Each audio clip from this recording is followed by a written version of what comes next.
are, and for a long time, I believed the cruelest thing a family could do was abandon you. I was wrong. Sometimes they keep you close, smile at you across the dinner table, call you daughter, call you sister, call you family, and quietly take the future that was meant for you. 5 years ago, I stood in my parents' kitchen in a small town outside Boston, while my father signed away $190,000 that had my name on it.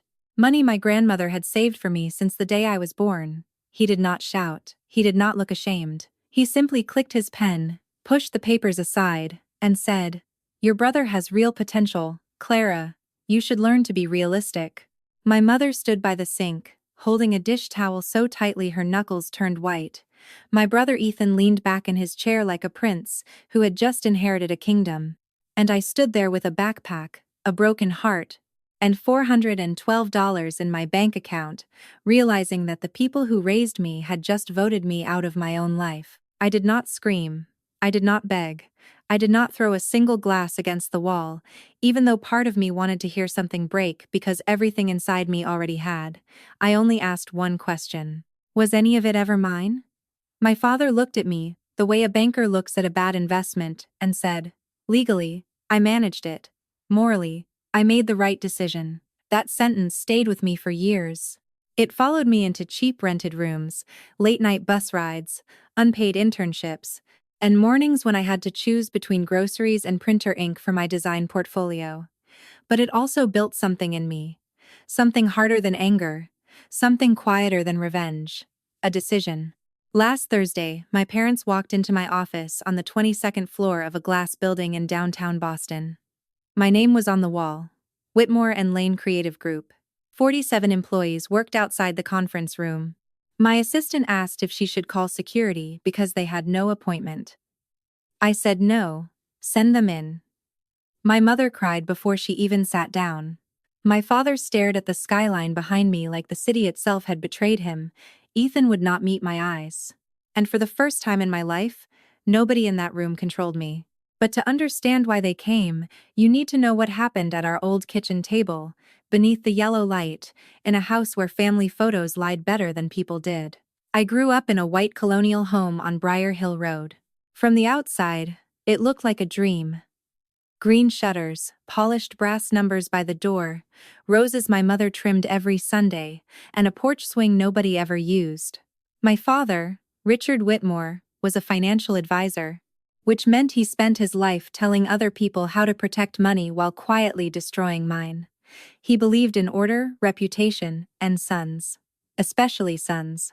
My brother Ethan was 2 years older than me, handsome in a careless way, confident because nobody had ever allowed him to fail long enough to learn humility. He got tutors, summer camps, private coaching, a new car at 16, and every mistake explained as pressure. I got chores, silence, and the kind of praise that sounds like dismissal. Clara is independent. Clara doesn't need much. Clara will figure it out. That is what families say when they do not want to help you. My grandmother, Eleanor Whitmore, was the only person who saw me clearly. She had silver hair, soft blue eyes, and the kind of quiet strength that made people sit straighter when she entered a room. She used to own a small flower shop in Salem, and she taught me how to arrange colors before I ever understood design. "Balance is not making everything equal," she once told me, while placing white lilies beside deep purple irises. "Balance is knowing what each thing needs to become beautiful." I think she knew, even then, that our family had no balance at all. When I was 14, Grandma Eleanor told me she had created an education fund for me. "Not for your father," she whispered, pressing my hand between both of hers. "For you, for the life you choose." I did not understand how much that mattered. I was a child. I thought promises from adults were supposed to be safe. I thought if money had my name on it, then it belonged to me. I thought my father would never dare take something my grandmother had protected. That was my first mistake. If you are listening right now and you have ever been the child who was expected to understand, expected to sacrifice, expected to smile while someone else received everything you needed, stay with me, because this is not just a family secret story. This is about what happens when betrayal wears the face of family, and what a person can rebuild after greedy relatives decide their dreams are worth less than someone else's comfort. And if this story already touches something real in you, please subscribe, Not just for the story, but for the reminder that your life is still yours. Grandma Eleanor passed away when I was 17. Cancer took her fast. Too fast. 1 month she was teaching me how to mix soft cream and dusty rose for a wedding arrangement, and the next month she was lying in a hospital bed with thin wrists and eyes that still looked sharper than everyone else's. 2 days before she died, she asked everyone to leave the room except me. My father looked annoyed, but he obeyed, because even he was afraid of her when she used that tone. She reached under her pillow and gave me a small envelope. "Do not open this at home," she whispered. "Promise me." I promised. Her fingers trembled around mine. "There are things your father believes he owns because nobody has stopped him. But Clara, love is not ownership, and money is not loyalty. Remember that." I cried so hard I could barely breathe, but she pulled me closer and said one more thing. "When the time comes, call Samuel Price. He will know what to do." Samuel Price was an attorney. I knew that much because his name was printed on the envelope in careful black ink. But after the funeral, grief swallowed everything. My father took control of the arrangements, the documents, the conversations. He stood beside Grandma's casket and accepted condolences like a businessman, accepting awards. My mother cried silently. Ethan checked his phone behind the church, and I stood there with the envelope hidden inside my coat, feeling like the only person who understood that the world had lost someone irreplaceable. I did not open the envelope until 3 weeks later, sitting alone behind the school gym after art club. Inside was a letter from Grandma Eleanor and a business card for Samuel Price. The letter said she had left instructions concerning my education fund and another private trust she wanted me to receive when I turned 18. It said, "If your father tells you there is nothing, do not believe him." I read that sentence 10 times. My hands went cold, because somehow, before anything happened, she already knew. For almost a year, I kept that letter hidden inside an old sketchbook. I wanted to believe I would never need it. I wanted to believe my father was strict, unfair, proud, but not dishonest. That was my second mistake. Everything changed the spring I turned 18. Ethan had been accepted into an expensive private business program in New York. Not a scholarship, not a special opportunity, just a program with glossy brochures and tuition so high it looked fake. At dinner, he talked about networking, investors, legacy, and building something big. My father listened like Ethan was already a CEO. My mother served roast chicken and avoided looking at me. Then Ethan said, almost casually, "Dad, we need to talk about the funds. Clara is not going to use hers for anything serious anyway." I looked up from my plate. My father did not correct him. That was the moment I knew something was coming. Not because they said it directly, but because silence has a sound when people are planning to hurt you. It sounds like silverware against plates. Like your mother clearing her throat. Like your father folding his napkin before he destroys your future. 3 days later, they called me into the kitchen. The papers were already there. Ethan was already smiling. And my father said, "Clara, we've made a family decision." That was the first lie. Because family had not decided anything. They had. That was the first lie. Because family had not decided anything. They had already chosen, already signed, already moved the money, and all that was left was telling me in a way that made it sound reasonable, necessary, almost noble. My father sat at the head of the table like he always did, spine straight, fingers resting on a stack of papers as if he were about to explain quarterly results instead of dismantling his daughter's future. Ethan leaned back with that same quiet confidence, the kind that only exists when someone knows they are about to win something they did not earn. My mother stood behind them, near the sink, holding onto the edge of the counter like it was the only solid thing left in the room. And me, I sat down slowly, because something inside me already understood that once I heard what they were about to say, there would be no going back. "Your brother has been accepted into a program that could change his entire life," my father began, calm, measured, controlled, like always. "This is not just education, this is opportunity." He slid one sheet forward, tapping it once with his finger. "The funds your grandmother set aside, we're reallocating them. Reallocating. Not taking, not transferring, not stealing. Reallocating." Words matter when people are trying to make something wrong sound right. I looked at the paper, but the words blurred. Numbers stood out. Large ones. My number, my name, and then Ethan's. Merged, combined, gone. I turned my head slowly toward my mother. You knew? I asked. My voice did not break. That surprised me. I thought it would. She did not answer right away. Her eyes flickered toward my father, then back to the counter. It's what's best for the family, she whispered, almost too quietly to hear.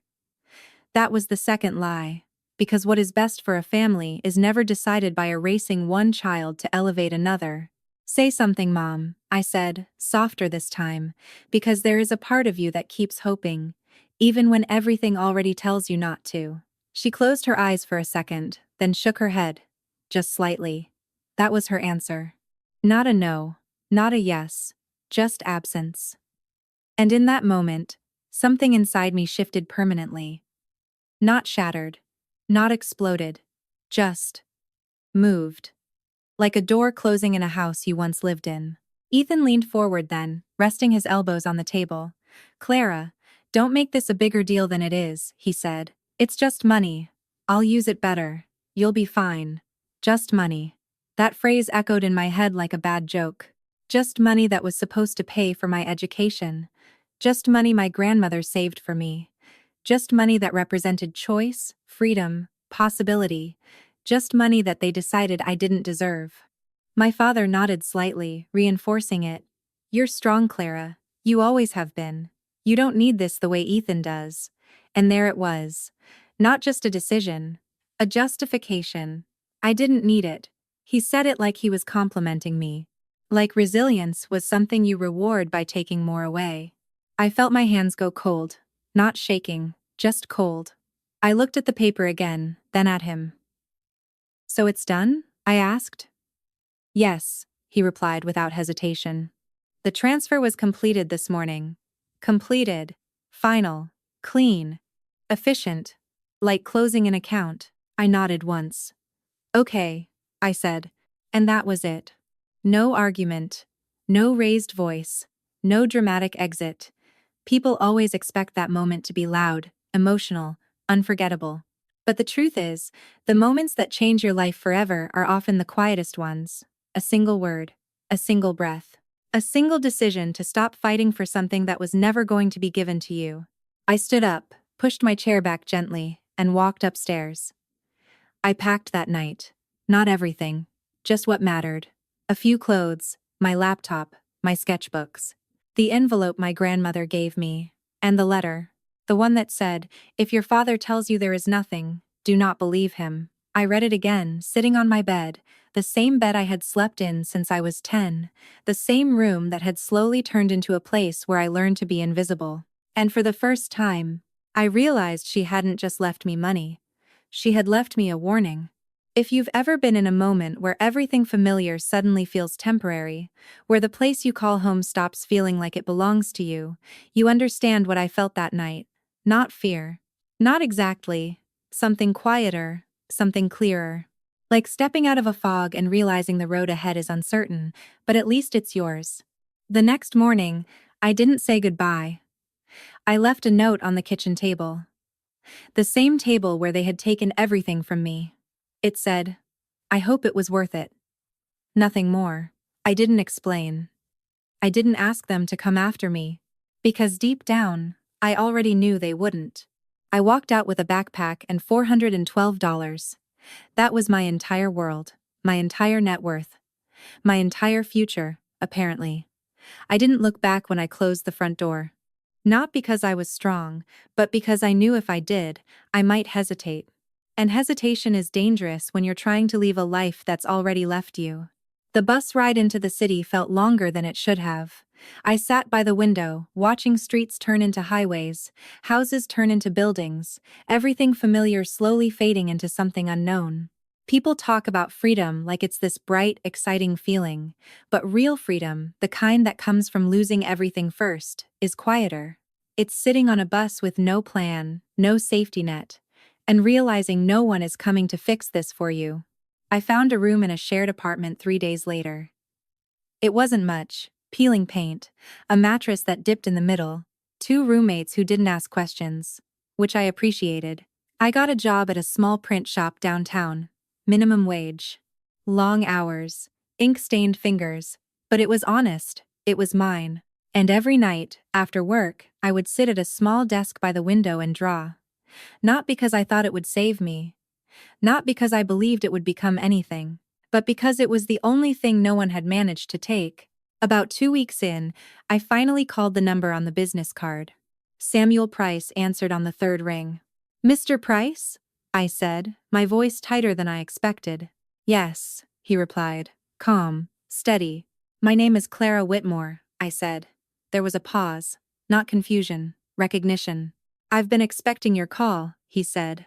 Something in my chest tightened. Not fear. Something else. Something like truth finally catching up. I think something was taken from me," I said. Another pause, longer this time. Then he said, very gently, "Clara, I believe there's something that was meant for you that you haven't received yet." And in that moment, sitting in a small rented room with barely enough money to last a month, I realized something important. My story wasn't over. It hadn't even really started. If you're still here, still listening, I want you to stay with me. Because what I discovered in that office changed everything I thought I knew about my family, about loyalty, and about what people are willing to hide when money is involved. And if this part of the story made you feel something real, take a moment to share it, to subscribe, or simply leave a comment about what you would have done in my place. Because sometimes the hardest question isn't what happened, it's what you would choose when it happens to you. My story wasn't over. It hadn't even really started. The next morning, I took 2 buses across the city to reach Samuel Price's office, a quiet brick building tucked between a law firm and a dental clinic that looked like it had not changed in 20 years. It wasn't impressive, and maybe that's why I trusted it immediately. No glass walls, no polished marble, just a narrow hallway, the faint smell of paper and time, and a receptionist who smiled like she actually saw me when I walked in. I gave my name, and she nodded as if she had been expecting me to.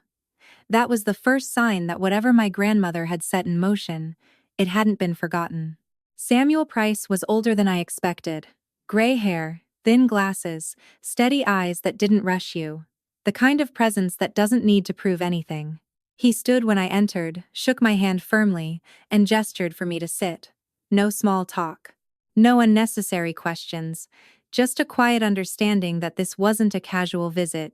"Clara," he said, folding his hands together on the desk. "Your grandmother was very specific about how she wanted things handled." My heart started to beat faster. Not out of fear, but anticipation. The kind that comes when something you've been denied might finally be explained. He opened a folder and slid it toward me. Inside were documents. Legal documents. Clean. Precise. Real. 4 years before she passed, he continued, your grandmother established a private trust in your name, separate from the custodial account your father managed. I blinked. Separate. That word alone changed everything. Because it meant there had always been something he could not touch. Something she had protected. "How much?" I asked quietly. $12,000 initially, he said, plus accrued interest. He paused, letting that settle. It's not a large amount compared to the other fund, but that wasn't the point. No, it wasn't. I already understood that. This wasn't about size, it was about intention, about someone choosing to see me, to protect me, even when no one else did. My fingers tightened slightly around the edge of the folder. "And the other account?" I asked. My voice stayed steady, but inside, something was bracing itself. Samuel didn't rush the answer. "I requested the transaction history as soon as I realized you hadn't contacted me when you turned 18, he said. He turned another page, sliding it closer. "Your father authorized a full withdrawal and transfer of your custodial account into a separate account under your brother's name." I stared at the document. Black ink on white paper. Clean, official, cold. There was my name. There was the amount. And there was his signature. No hesitation. No explanation. Just a decision written like a routine transaction. My throat tightened, but I didn't look away. Because this was the truth. Not the version told over dinner. Not the family decision. Not the quiet excuses. This was what really happened. What he did, Samuel continued carefully, is not just morally questionable, it may be legally actionable. I looked up at him slowly. Meaning? Meaning he had a fiduciary duty to act in your best interest as the custodian of that account, he said. Transferring those funds for the benefit of someone else without your consent. That could be considered a breach. A breach. Such a small word for something that had changed my entire life. I leaned back in the chair, exhaling slowly. So I could. What? Sue him? The word felt strange in my mouth. Heavy. Unfamiliar. Samuel didn't push. You could pursue legal action, yes, he said. But I want to be honest with you. These cases take time, they take money, and even if you win, recovery depends on whether the funds still exist. I nodded slowly. Of course. Because people like my father don't just make decisions, they move fast enough that consequences arrive too late. I looked back down at the paper. For a moment, I imagined it differently. Imagined him pausing before signing. Imagined him thinking of me. Imagined him choosing differently. But the truth is, he hadn't hesitated. And that told me everything I needed to know. I don't want to sue him, I said finally. Samuel watched me carefully. Not surprised. Just attentive. Are you sure? He asked. I nodded. I don't want to build my life around taking something back, I said. I want to build something he can't take at all. There was a silence in the room. Not uncomfortable, just real. Then Samuel nodded once. Your grandmother would have respected that, he said quietly. He wrote something down, signed a document, and handed me a check. It wasn't a life-changing amount. Not in the way $190,000 would have been. But when I held it in my hand, it felt different. This wasn't something taken. This was something given, chosen, protected. And for the first time since I left home, I felt something I hadn't allowed myself to feel before. Not anger. Not sadness. Possibility. If you've ever been given something small that meant everything, you understand what I felt in that moment. It wasn't about the number, it was about what it represented. Proof that someone believed I was worth investing in. I left his office and stepped out into the cold air, holding the envelope against my chest like it might disappear if I let go. The city moved around me like it always did. Busy, indifferent, alive, but I felt different walking through it. Lighter. Not because my problems were gone. They weren't.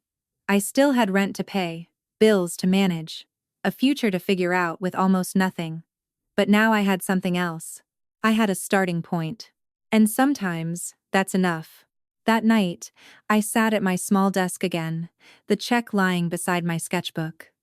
I didn't spend it right away. I just looked at it, thought about what to do, thought about what it meant. And slowly, a plan started forming. Not a perfect one. Not a guaranteed one. Just a direction. I used part of it to enroll in a design certification program I had been looking at for months but could never afford.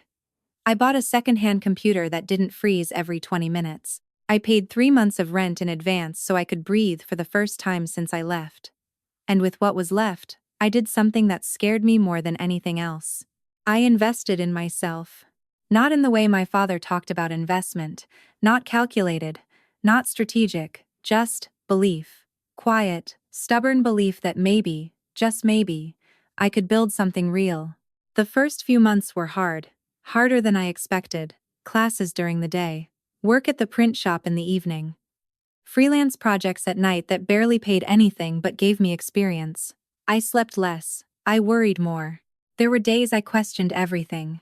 Days I almost picked up the phone to call home, just to hear a familiar voice, even if it wasn't kind. But every time I thought about going back, I remembered that kitchen table. And I kept going. 3 months later, I landed my first real freelance client.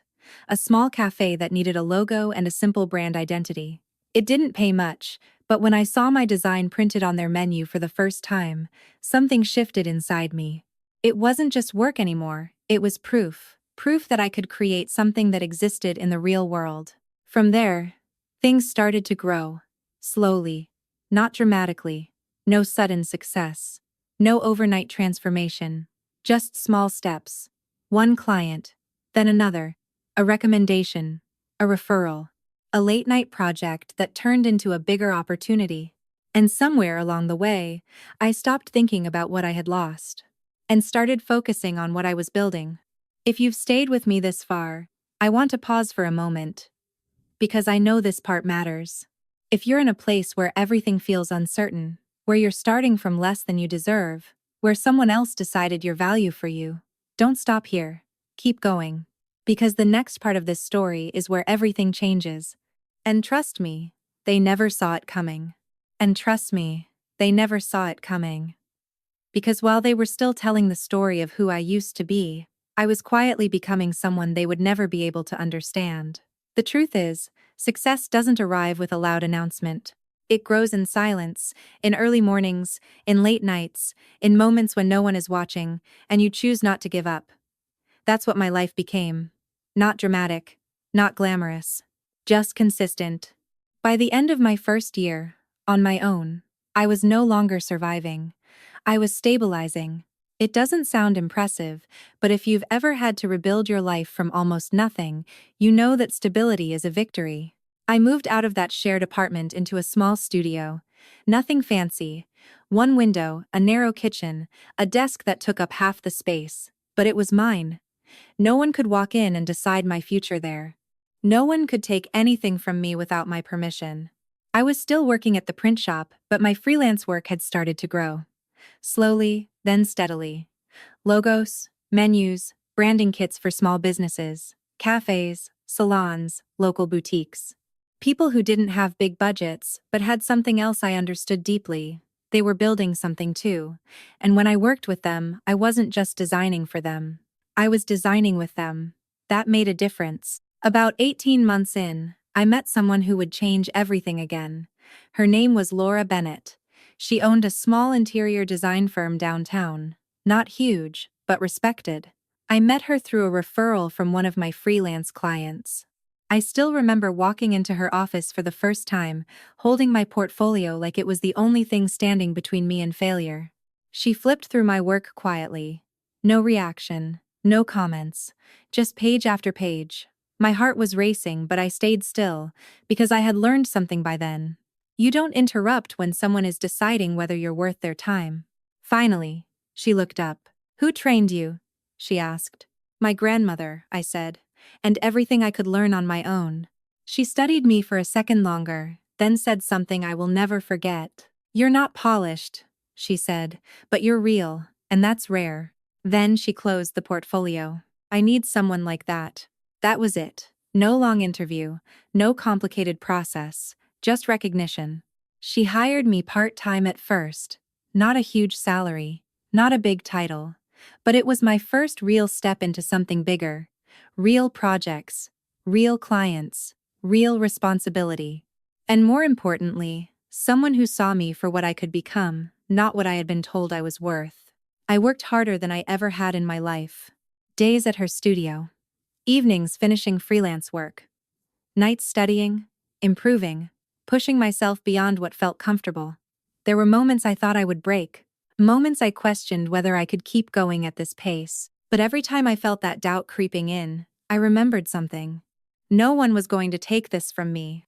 Because this time, I was building it myself. If you're listening right now and you're in that phase, the one where it's not easy yet, where nothing feels stable but you're still moving forward, I want you to stay with me. Because this is the part most people quit. This is where people turn back. And if you don't, if you keep going, everything starts to change. By year 3, my life looked completely different. I had transitioned to full-time at Laura's firm. I was handling clients on my own. Not the biggest ones yet, but enough to prove I could manage real responsibility. My confidence had grown, not from praise, but from repetition. From doing the work again and again, until I no longer questioned whether I belonged there. I also made a decision that scared me more than anything I had done so far. I stopped thinking like someone who was catching up, and started thinking like someone who was building forward. That shift changed everything. Laura noticed it before I even said anything. One evening, after we finished a client presentation, she stopped me as I was packing up my things. "You're ready," she said. "For what?" I asked. She smiled slightly. "For more than this place can give you." That sentence stayed with me. because it meant something simple but powerful. I had outgrown the version of my life that once felt impossible. Around that same time, I started taking on larger freelance projects again, but differently, more selective, more intentional, higher value.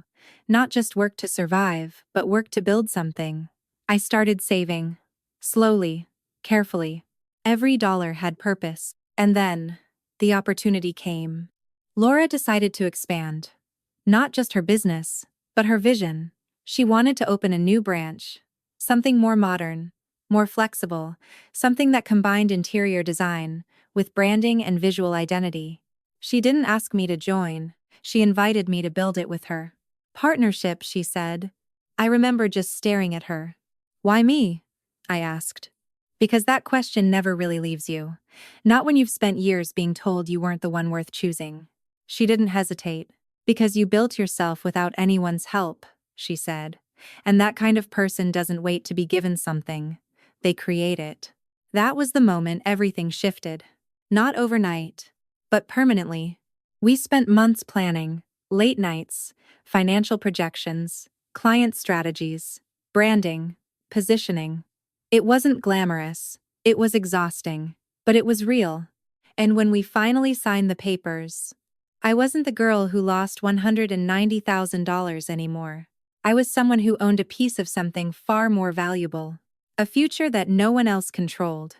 Meanwhile, back in that house I left behind, everything was starting to fall apart. I didn't follow their lives. Not intentionally. But news has a way of finding you when the truth can't stay hidden anymore. And when it did, it wasn't what they expected. If you're still here, still listening, I want you to stay with me. Because the next part isn't just about success.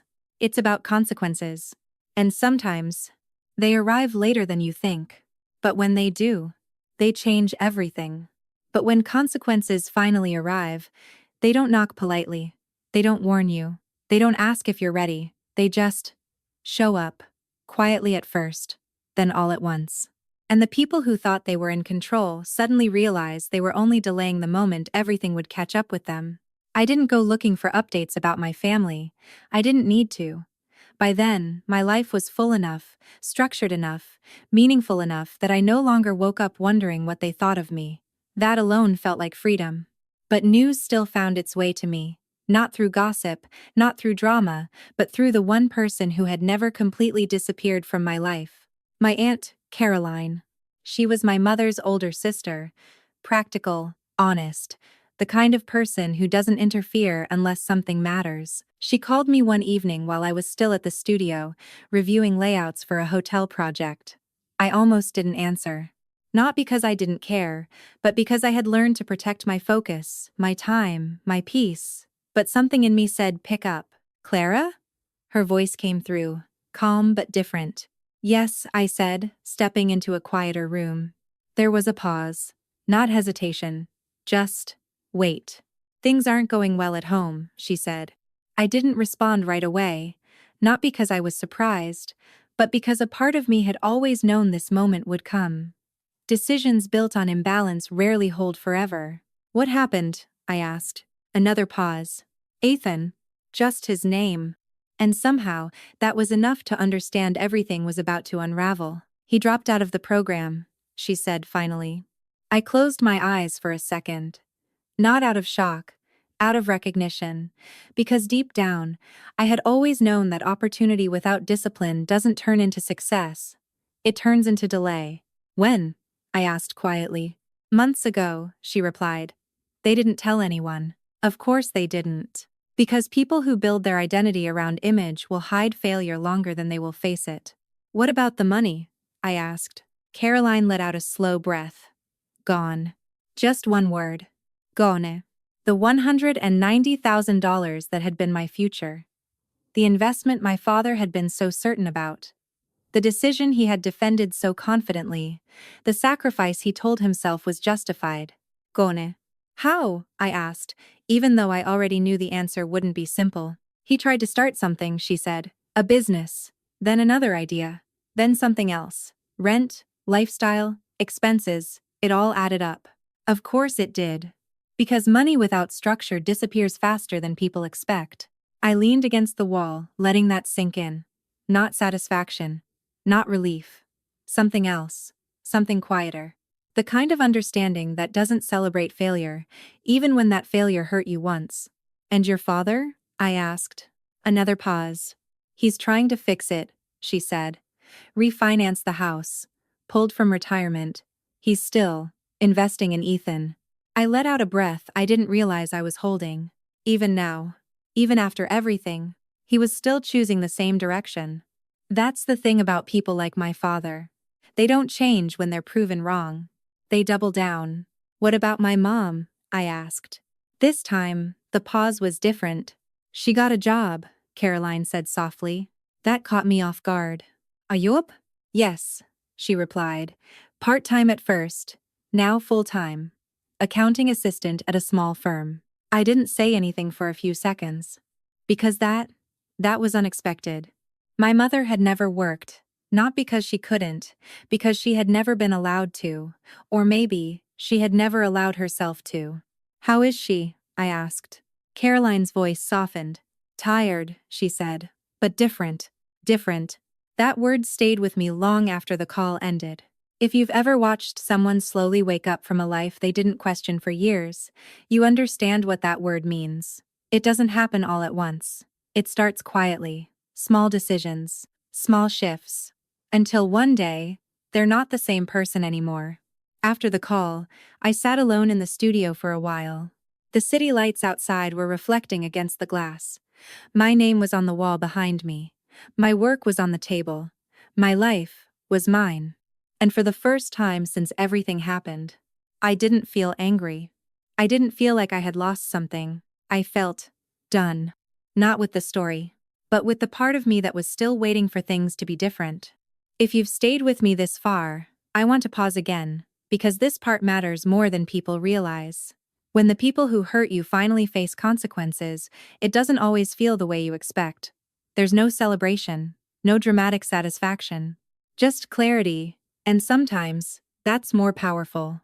Over the next few months, more pieces fell into place. Not because I was watching. Because truth has a way of surfacing when it can no longer be hidden. Ethan moved back home. The apartment he had been living in? Gone. The car? Repossessed. The business? Never real. Just ideas. Spending. Appearances. And my father. He kept trying to rebuild the same illusion. Telling people Ethan was regrouping. Telling friends it was part of the journey. Telling himself it would still work out. But reality doesn't adjust itself to protect pride. It stays exactly where it is. And eventually, everyone has to face it. Meanwhile, my life continued to grow. The new branch Laura and I built started gaining traction faster than expected. Clients came in through referrals, through reputation, through the quality of work we had spent years refining. We hired more people. Took on bigger projects. Signed contracts I once couldn't even imagine being part of. And one evening, as I was reviewing numbers with Laura, she looked at me and said something simple. You know you're not catching up anymore, right? I looked at her. What do you mean? She smiled. You're ahead. That moment hit differently than anything else. Because for years, I had been running, trying to prove something, trying to rebuild something, trying to become something, and suddenly, I wasn't running anymore. I had arrived somewhere real. But life has a way of testing you again. Right when you think you've moved on. Because just when I believed that chapter of my life was truly behind me, they showed up. Not in a message. Not in a phone call. In person. At my door. And nothing could have prepared them for the version of me they were about to meet. If you're still here, stay with me. Because the next part is where everything comes full circle. And nothing could have prepared them for the version of me they were about to meet. Because when people remember you as someone small, someone dependent, someone they once controlled, they don't imagine the version of you that learned to stand without them. They don't imagine the quiet strength, the clarity, the boundaries. They don't imagine the distance. It was a Tuesday morning. Nothing special about it. I had arrived early, like I usually did, coffee in hand, reviewing a proposal for a new hotel client. The office was still quiet, just the soft hum of the building and the distant sound of keyboards starting to come alive. I liked those moments. The calm before everything began. The feeling of control over my own space, my own time. That's when my assistant knocked gently on the door. "Clara," she said carefully, "there are 3 people here to see you." I didn't look up right away. "Do they have an appointment?" "No," she replied. That was enough for me to understand something wasn't normal. "They said they're family." My hand stopped, just for a second. 5 years. 5 years of silence. No calls. No apologies. No attempts to reach out. Nothing. And now they were standing in my reception area like they belonged there. I leaned back in my chair, taking a slow breath. That familiar feeling started to rise again. Not anger, not fear. Stillness. The kind that comes when something from your past steps into your present uninvited. I could have said no. I could have told her to send them away. I could have avoided it entirely. But avoidance, that gives power back to something that no longer deserves it. "Send them in," I said. I stood up, adjusted my blazer, and walked into the conference room. I didn't rush. I didn't hesitate, because this wasn't their space. It was mine. I heard them before I saw them, quiet footsteps, uncertain, slower than I remembered. That alone told me everything had changed more than they expected. My mother walked in first. Her eyes found me immediately, and something in her expression broke. Not loudly, not dramatically, just collapsed. Like she had been holding something in for too long and didn't know how to carry it anymore. "Clara," she whispered. My father followed behind her. Same posture, same attempt at control. But something was different, subtle, but undeniable. The confidence wasn't solid anymore. It was strained. And Ethan. He didn't meet my eyes at all. He looked around the room instead. The glass walls, the long table, the people working outside, the space I had built, taking it in, trying to understand it, trying to fit it into a version of reality where I was still the same person he had dismissed. I gestured toward the chairs. "Please, sit." They sat. I remained standing for a second longer. Not to make a point, but to remind myself, I'm not that girl anymore. Then I took my seat across from them. Silence filled the room.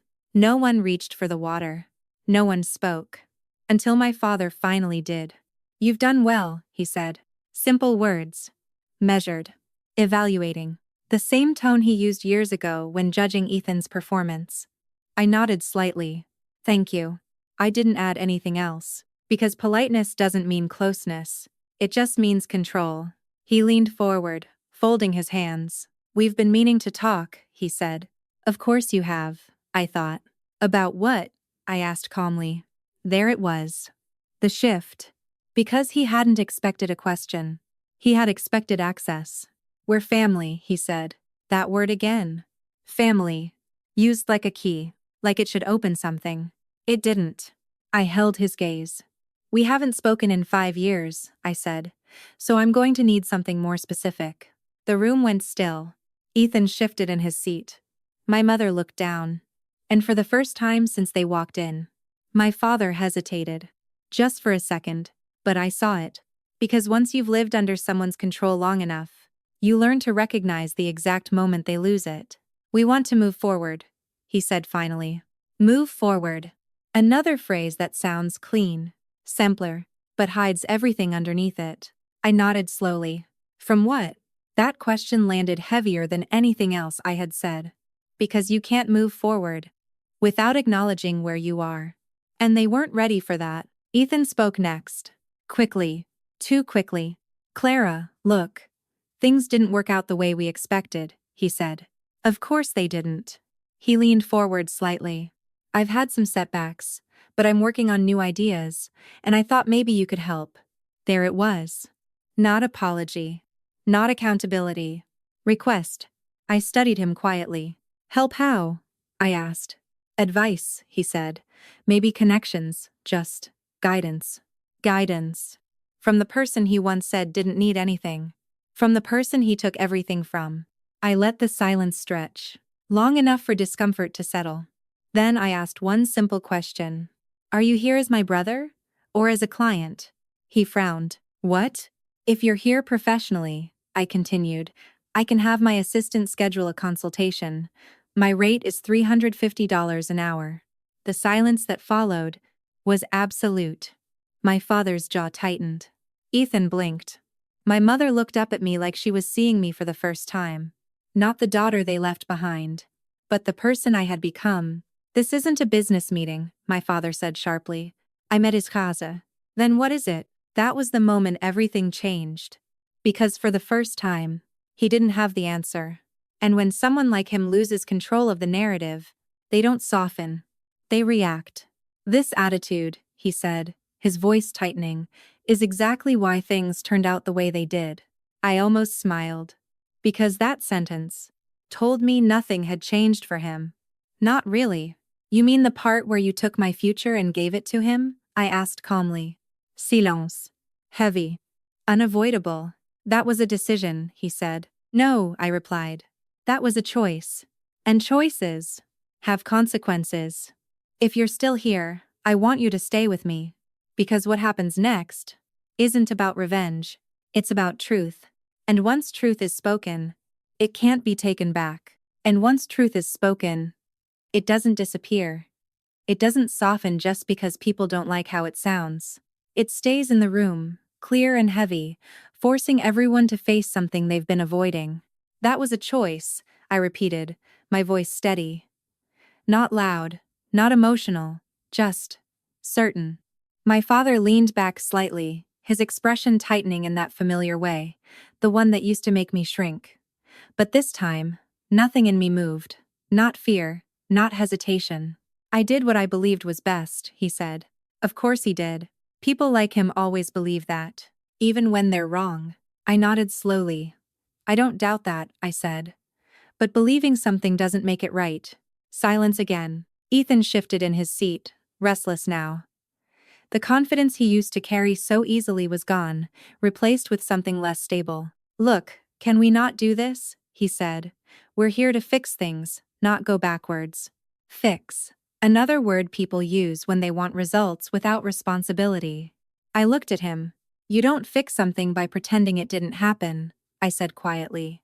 That landed harder than I expected. Because truth doesn't need volume to be powerful. My mother finally spoke. Her voice was softer than I had ever heard it. She's right. The room stilled. Even my father turned to look at her. Not angry. Surprised. Because she had spent years not interrupting him. Not disagreeing. Not stepping in. And now, she had. She's right, she said again, her hands trembling slightly. We never acknowledged what we did. What we did. Not what happened. Not what went wrong. What we did. That distinction mattered. I held her gaze. And for a moment, I saw something different. Not weakness. Not silence. Awareness. I should have said something, she continued. That day. I should have stopped it. My chest tightened slightly, because that was the one thing I had waited for longer than I realized. Not money.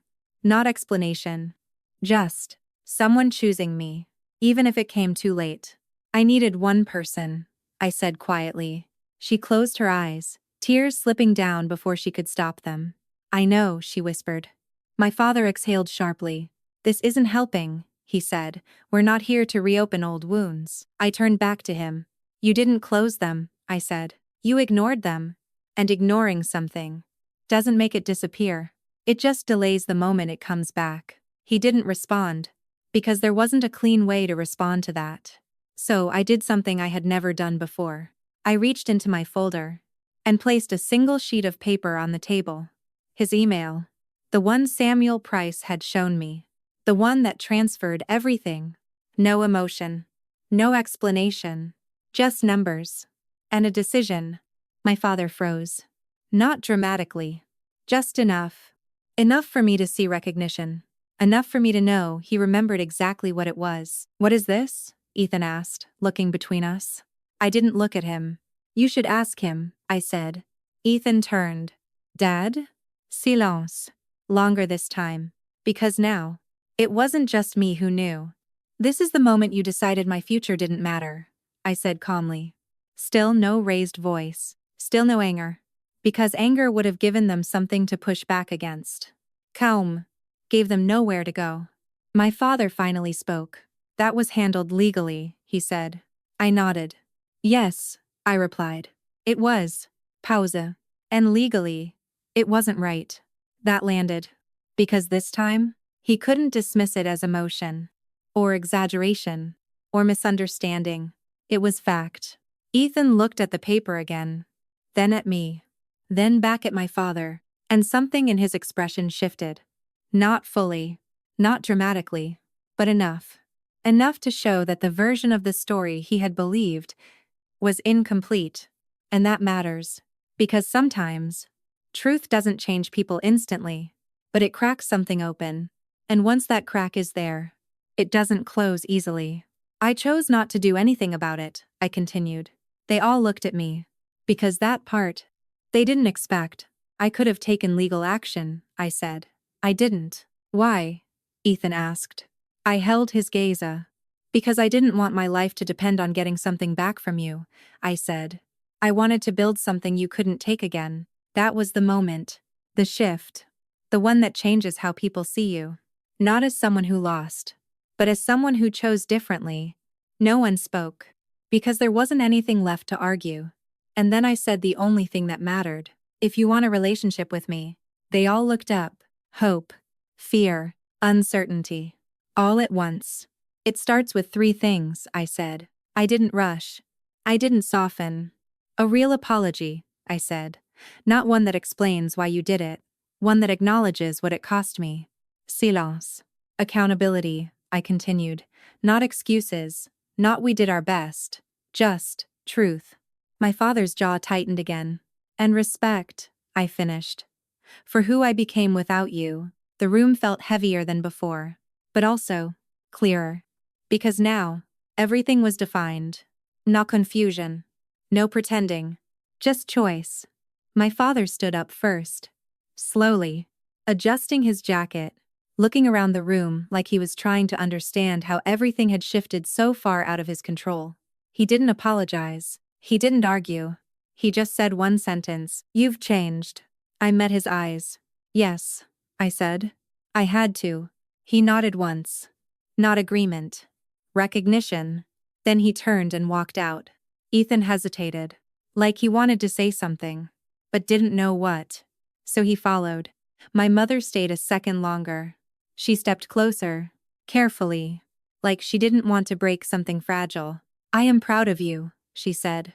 And this time, I believed her.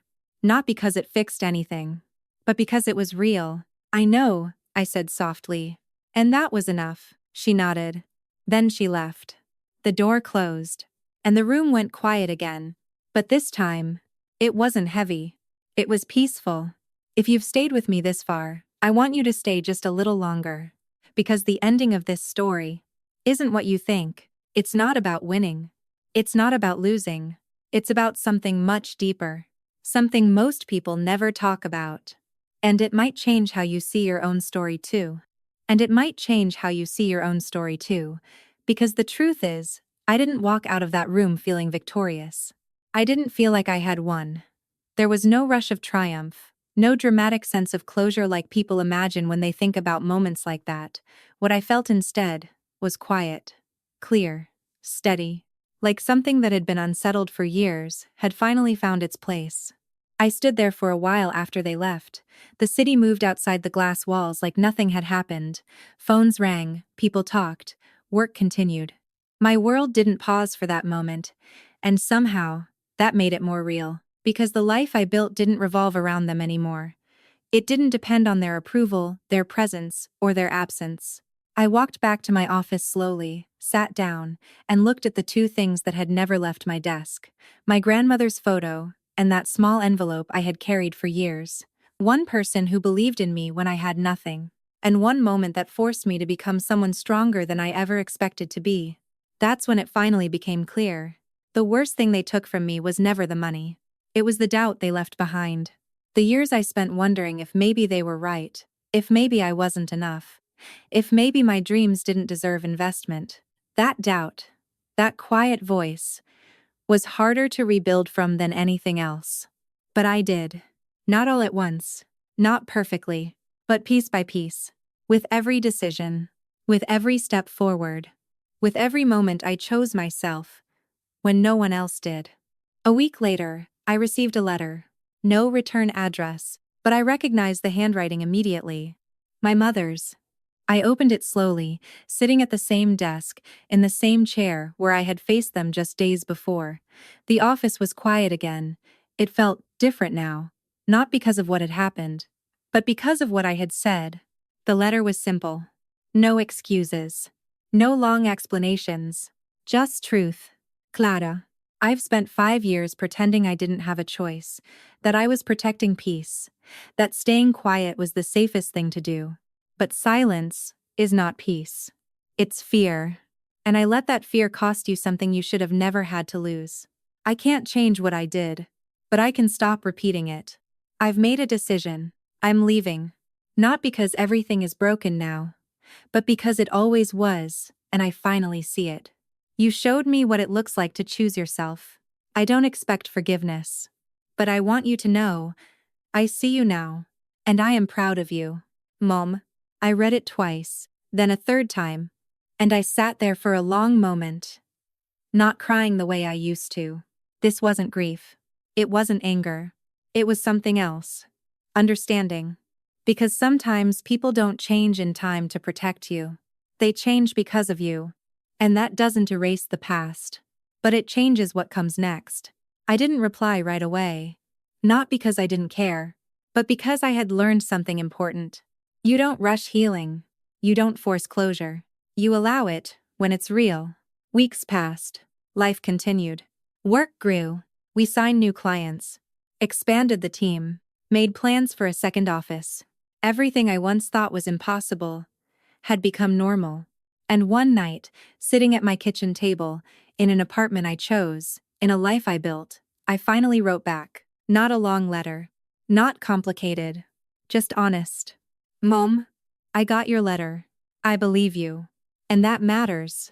I'm not ready to go back, but I'm not closing the door either. Take care of yourself, Clara. That was enough.